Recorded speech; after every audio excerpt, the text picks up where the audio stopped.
We are on the island of Fernandina. This place is known as Punta Espinosa.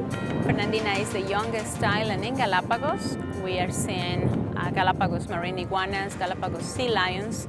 There will be some Galapagos flightless cormorants and lava lizards that are unique to this island.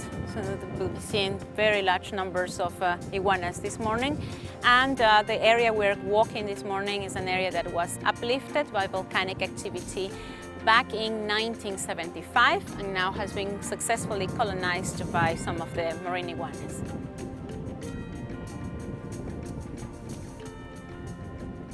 Let's find some iguanas, some more iguanas I mean. Iguanas next month are going to start digging their nests in that sandy area.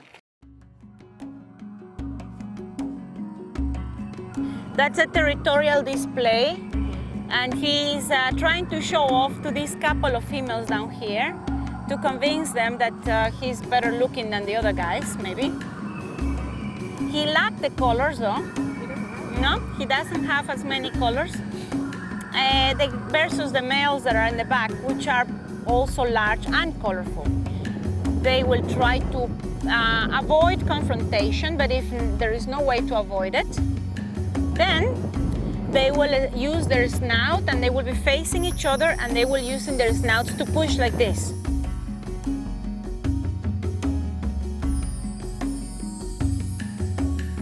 Oh, I've had a fantastic time. I'm much impressed with the trip in many regards. The wildlife is just outstanding, much more than I even thought it would be. Sends shivers down my spine to think of it even now. It's just fantastic.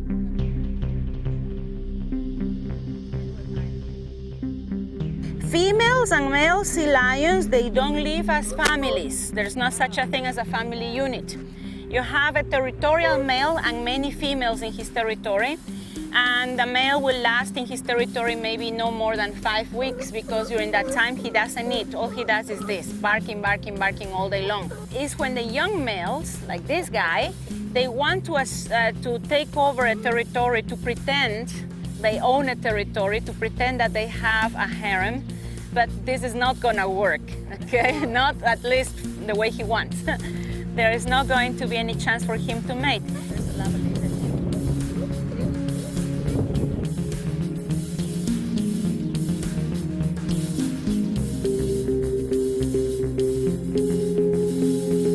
Those are Galapagos flightless cormorants. And the wings are very small. So they all do what you see. They go walking in the water, they go swimming, they go diving, and they use their very strong legs to swim and to go diving. A female has a record, and she went diving about 240 feet. Wow.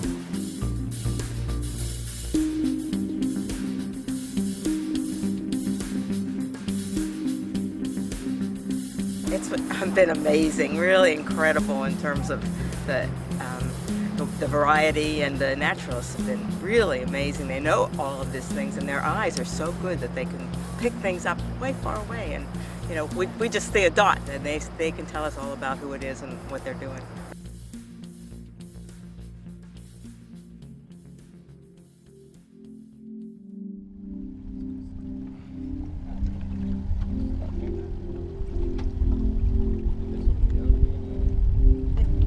Okay, here we are. We've got the ROV out in the Bolivar Channel. We just came off of the Endeavour, and we're going to start the generator up and get everything hooked up and going. Let's see what happens.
Ecuador volcano. Ecuador is one of 6 volcanoes that make up this large island of Isabella.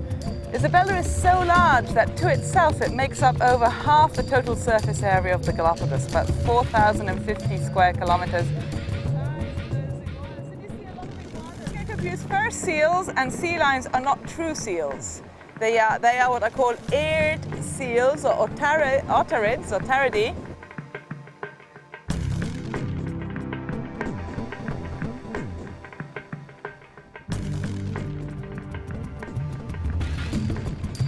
Galapagos penguin, which is one of the smallest penguins in the world. Only the blue and the fairy penguins of Australia and New Zealand are smaller than this one. You basically have an adult penguin, the one at the bottom, you can tell because of the markings, and the 3 at the top are immature juvenile penguins. You can tell the markings that they're slightly different.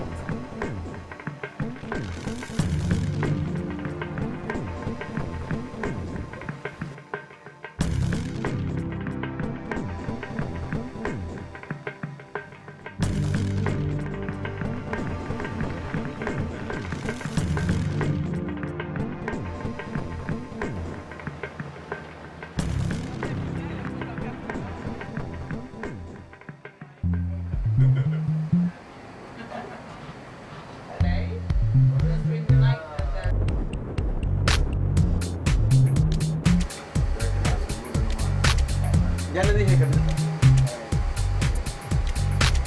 Okay,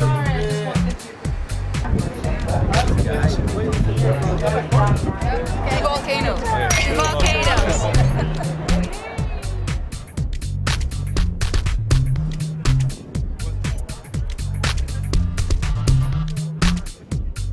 Okay, we're still about 1.5 miles, nautical miles, south of the equator. 10 minutes to go, another 10 minutes.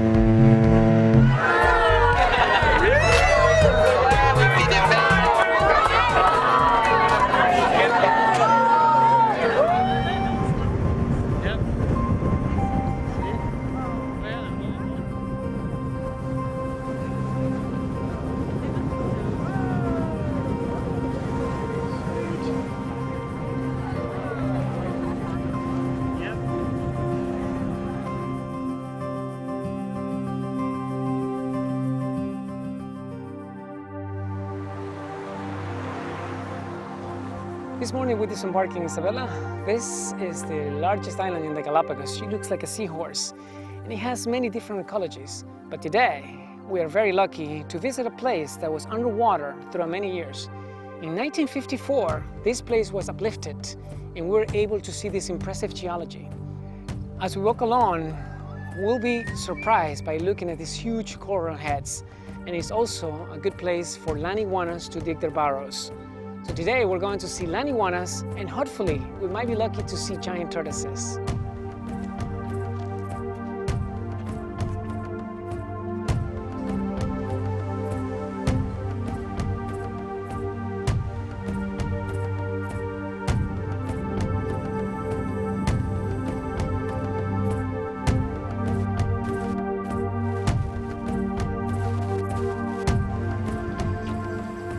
We're glad you're here. Not many people will make it to the Galapagos. You know, only a few little portions of humans make it to the islands. For most, it's a dream that never comes true, but to you, it's a reality.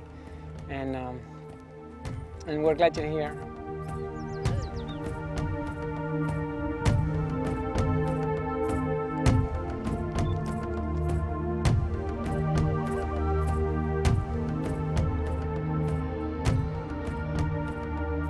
This is definitely the proof that this site was underwater. You know, you see corals like this can never grow above water, of course, but today you get to see it.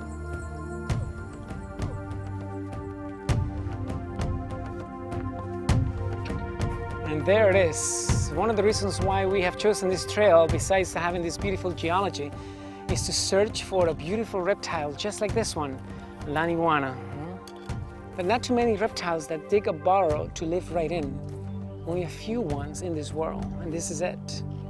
If you're in the Galapagos, believe it or not, it could be cold enough for them to lose and feel uncomfortable, to lose body heat.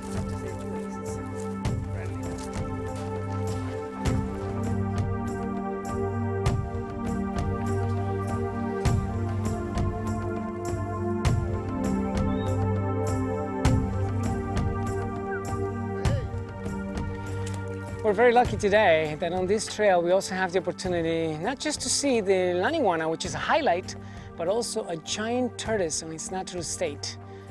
So this is very lucky.